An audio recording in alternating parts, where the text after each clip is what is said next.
Il y a toujours des nouveautés chez Adivalor. On était en 2022, on gérait 22 types de déchets.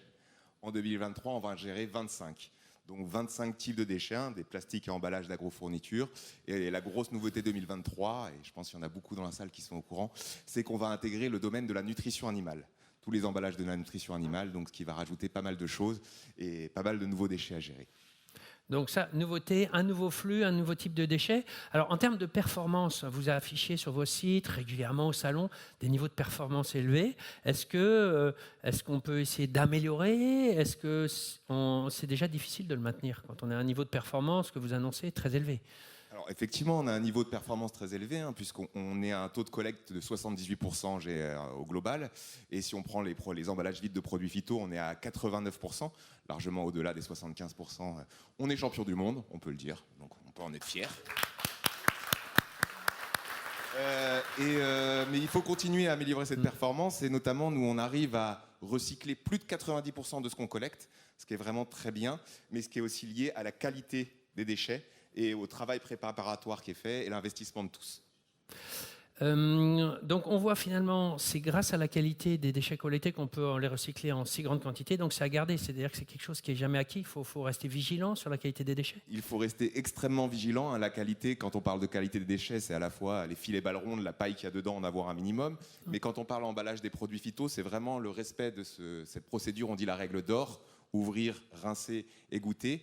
Et même avec nos 20 ans d'expérience, puisque ça fait 20 ans qu'on préconise ça, il faut vraiment continuer à rester investi là-dessus, parce que c'est ce qui nous permet de traiter le flux des emballages de produits phyto comme un flux de déchets non dangereux, ce qui est beaucoup plus facile opérationnellement que si on passait sur un côté dangereux, où là, on devrait revoir toutes nos procédures. Tout le process, toute la gestion des flux. Est-ce que, alors là vous nous avez parlé des nouveaux flux, la nutrition animale, sur tout ce qui est phyto et emballage phyto, est-ce qu'il y a aussi des nouveautés? Et quelle est la tendance? Parce que là on avait le sentiment, 89%, bon, on est au bout. 89. J'ai dit quoi? 80. 89, excusez-moi, c'est ce que je voulais dire. Oui, il y a toujours des nouveautés et il y a beaucoup de projets. Et là on travaille beaucoup avec les industriels sur l'éco-conception.